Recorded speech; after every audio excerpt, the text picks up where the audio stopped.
여러분 안녕하세요. 오늘 우리들 교회 수요 기도회에서 선포된 말씀, 기독교 역사상 가장 극적인 반전의 주인공이잖아요. 훗날의 바울이 되는 사울 이야기죠. 사울이 어떤 사람입니까? 대제사장의 공문을 쥐고 예수 믿는 사람들 아주 뿌리 뽑으려던 엘리트 중에 엘리트였죠. 그랬던 그가 다메섹으로 가는 길에서 부활의 주님을 만나 완전히 꺾이게 됩니다. 오히려 자신이 핍박하던 그 예수가 하나님의 아들이심을 전파하게 되잖아요. 자, 이 부분을 한번 파헤쳐 볼까요? 좋습니다.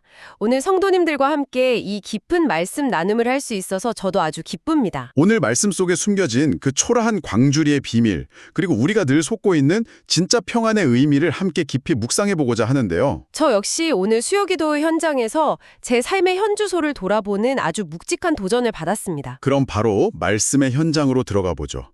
오늘 본문에서 제일 충격적이었던 장면이 사울의 다메섹 탈출 사건이에요. 시각적인 대비가 너무 극명했죠. 여러분, 사건 전후 맥락을 한번 상상해 보세요. 예루살렘에서 다메섹까지 무려 240km거든요. 걸어서 일주일 가까이 걸리는 거리를 살기등등하게 달려갔습니다. 단순한 열심이 아니라 그 당시 최고 권력기관인 사내드린 공회에 공식 체포 영장을 들고 갔어요.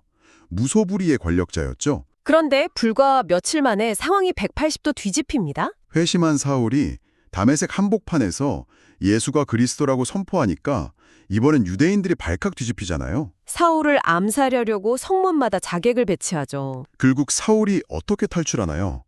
한밤중에 제자들이 그를 성벽 위에서 그 광주리에 담아 밧줄로 달아내립니다. 로마의 개선 장군처럼 당당하게 입성하려던 청년 엘리트가 하루아침에 건초나 물고기를 담던 낡은 망태기에 구겨 넣어져서 야반도주를 하는 신세가 된 거예요.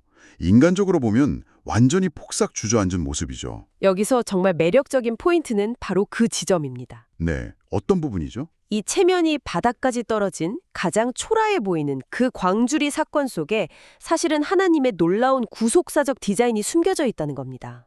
저 오늘 설교 말씀 들을 때 이 부분에서 진짜 소름 돋았잖아요. 구약 성경과 연결되는 대목 말씀이시죠? 네, 나일강에 띄어졌던 모세의 갈대상자, 그리고 노아의 방주 이야기요. 성경 원어로 이 단어들이 모두 테바라는 공통된 영적 의미를 공유하고 있다는 사실이 아주 중요합니다. 그런데 광주리랑 거대한 방주는 스케일 자체가 아예 다르잖아요. 이게 단순한 우연은 아닐 테고요. 물리적인 크기나 형태는 달라도 테바의 본질적인 특징은 똑같습니다. 방주나 갈대상자의 가장 큰 공통점이 무엇인지 아십니까? 도시 없다고 하셨나요? 방향타나 노가 없다는 겁니다. 안에서 스스로 방향을 조정하거나 속도를 낼 수 있는 엔진이 전혀 없어요. 오직 밖에서 누군가가 이끌어주는 물결의 흐름에 내맡겨야 하는 상자군요. 정확합니다. 하나님께서 사울을 그 테바, 즉 광주리에 담으셨다는 것은 엄청난 영적 상징이에요. 자기 지식이나 권력이라는 운전대를 쥐고 맘대로 질주하던 사울의 손에서 하나님이 그 운전대로 완전히 빼앗아 버리신 겁니다. 와, 스스로는 아무것도 통제할 수 없는 상태로 만드셨다는 거네요. 죽음의 강에 버려졌던 모세가 갈대상자에 담겨 구원받고 훗날 이스라엘 백성을 구원하지 않았습니까? 이와 똑같은 맥락으로 광주리 속 사울은 단순한 도망자가 아니라는 거죠. 사도행전 9장 15절에 나오잖아요. 이 사람은 내 이름을 이방인들에게 전하기 위하여 택한 나의 그릇이라고요. 이스라엘을 구원하려고 모세를 건져내셨던 하나님이 이제는 이방인을 구원하시려고 당심의 그릇인 사울을 이 초라한 광주리에 담아 건져내시는군요. 하나님께 온전히 통제권을 넘겨드리는 철저한 항복의 자리가 곧 위대한 구원의 시작점이 된 겁니다. 정말 머리가 맑아지는 통찰입니다.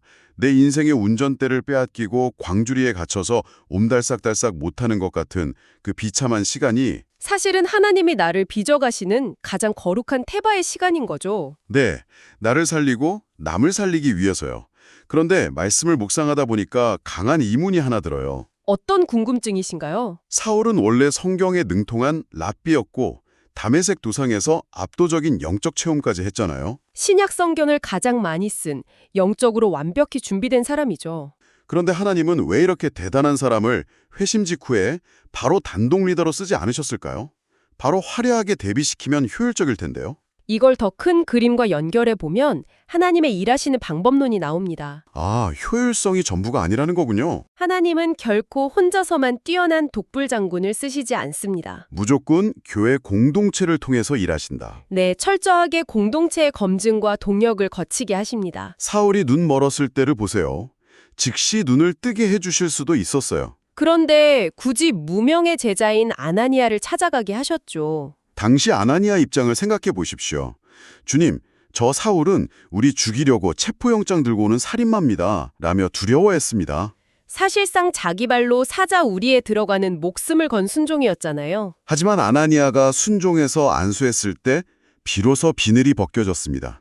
혼자서는 눈조차 뗄 수 없게 만드신 겁니다. 화려한 개인의 스펙보다 지체의 기도를 통해서만 회복되도록 영적인 시스템을 짜놓으셨네요. 그리고 사울이 예루살렘으로 돌아갔을 때도 아주 극적이었습니다. 사울이 제자들 만나러 갔는데 예루살렘 교회 반응이 완전 싸늘했죠. 저거 분명 간첩이다, 위장 잠입한 거다 하면서 아무도 안 만나줬습니다. 과거에 스테반 집사님이 순교할 때 현장 책임자였으니까 성도들 입장에선 트라우마 그 자체였을 거예요. 자기가 변화됐다고 아무리 외쳐도 안 통하던 그 막막한 순간에 등장한 사람이 바로 바나바입니다. 바나바의 이름 뜻이 위로의 아들, 권면자잖아요. 제자들이 두려움에 떨 때 바나바가 사울을 데리고 사도들에게 나아가서 완벽한 보증인이 되어줍니다. 어떻게 변화됐고 어떻게 목숨 걸고 예수 이름 전했는지 다 들었다고. 네, 바나바는 예루살렘 교회 내에서의 자기 신용을 전부 걸고 살인마 사울을 품어준 겁니다. 이 신원 보증이 없었다면 위대한 사도 바울의 사역은 시작도 못했을 겁니다. 이 대목이 오늘 설교에서 우리 삶에 던지는 메시지 적용점이었잖아요. 아무리 혼자 기도 많이 하고 성경 많이 알아도 나를 위해 눈물무 기도해 주려는 아나니아가 반드시 필요합니다. 세상과 교회 앞에서 내 연약한 과거를 덮어주고 보증해주는 바나바도 있어야 하고요. 공동체 안에서 부딪히고 깎이면서 지체들의 검증을 거치는 과정 자체가 하나님이 일꾼을 세우시는 정석입니다. 진짜 내 힘으로 할 수 있다는 교만을 완전히 꺾으시네요. 천재라도 공동체 없이는 한 발짝도 못 나가는 것, 이게 교회의 신비인 것 같습니다. 맞습니다. 자, 이쯤다면 사울도 고생 많이 했으니 좀 안정적으로 사역해야 하잖아요. 그런데 진짜 흥미로운 부분은 바로 여기예요. 사울이 예루살렘 교회에 합류했는데 가만히 있질 않죠. 헬라어에 능통하니까 헬라파 유대인들 찾아가서 맹렬하게 변론하잖아요. 철학적이고 논쟁 좋아하는 사람들을 성경 논리로 완전 박살을 내버려요. 그랬더니 이 사람들이 분노해서 사울을 암살하려고 작정합니다. 다메섹에 이어서 또 암살 위협에 처하죠. 결국 형제들이 사울 때문에 매일이 전쟁이다 하면서 몰래 빼돌렸다가 아예 고향 다소로 낙향시켜버리잖아요. 회심하자마자 암살 위협, 갈등, 야반도주, 유배의 연속입니다. 그 폭풍 같은 갈등을 지나왔는데 성경은 사도행전 9장 31절에서 아주 기가 막힌 결론을 냅니다. 그리하여 온 유대와 갈릴리와 사마리아 교회가 평안하여 든든히 서가고. 정말 놀라운 역설이죠. 여러분, 이게 납득이 가시나요? 교회에 온갖 난리가 났고 핵심 리더격인 사울은 쫓겨났는데 왜 교회가 평안해졌다고 할까요? 오늘 우리가 가장 깊이 묵상해야 할 핵심적인 메시지가 여기서 터져나옵니다. 세상이 말하는 평안과 성경이 말하는 진짜 평안, 즉 샬롬의 근본적인 차이입니다. 오늘 설교 중에 목사님이 진짜 뼈 때리는 비유를 드셨잖아요. 구약 사사기 15장에 나오는 삼손과 유다지파 이야기였죠. 이 배경을 짚어보면 정말 소름 돋는 통찰을 얻게 됩니다. 네, 그 삼손 이야기, 당시 유다지파 상황이 지금 우리 모습이랑 너무 닮아 있어서 흠칫 놀랬거든요. 좀 자세히 설명해 주시죠. 사사기 당시 유다지파는 블레셋에게 40년 동안 압제를 당하고 있었습니다.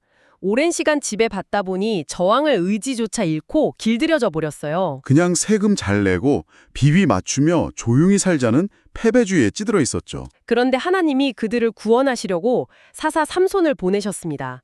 삼손이 영적 전쟁을 시작하니까 블레셋 군대가 화가 나서 초도로 옵니다. 이때 유다 지파가 어떻게 합니까? 같이 싸우는 게 아니라 오히려 자기들을 구하러 온 삼손을 잡으러 가잖아요. 3,000명이나 되는 병력을 끌고 가서요. 블레셋과 싸우라고 할 땐 한 명도 안 모이더니 동족이자 구원자를 결박하기 위해서는 단숨에 3,000명이 모였습니다. 그리고 말하죠. 블레셋이 우리를 다스리는데 네가 어찌하여 우리를 피곤하게 하느냐. 결국 삼손을 새 밧줄로 꽁꽁 묶어서 블레셋 손에 넘겨줘 버립니다. 자기들을 구원하라고 보내신 영적 구원자를 원수들에게 팔아넘기면서 속으로는 이제야 좀 조용해지겠지 착각한 겁니다. 골칫거리 삼손만 넘기면 우리는 이제 평안하다고요. 대적과 타협하고 구원자를 결박해서 얻어낸 그 안일함, 갈등을 피하기 위해 불의에 눈 감아버린 침묵, 그것이 바로 철저하게 마귀에게 속고 있는 가짜 평안이라는 겁니다. 우리가 성경 보면서 유다 지파 진짜 한심하다고 손가락질했는데 오늘 이 비유를 일상에 적용해 주실 때 정말 부끄러웠어요.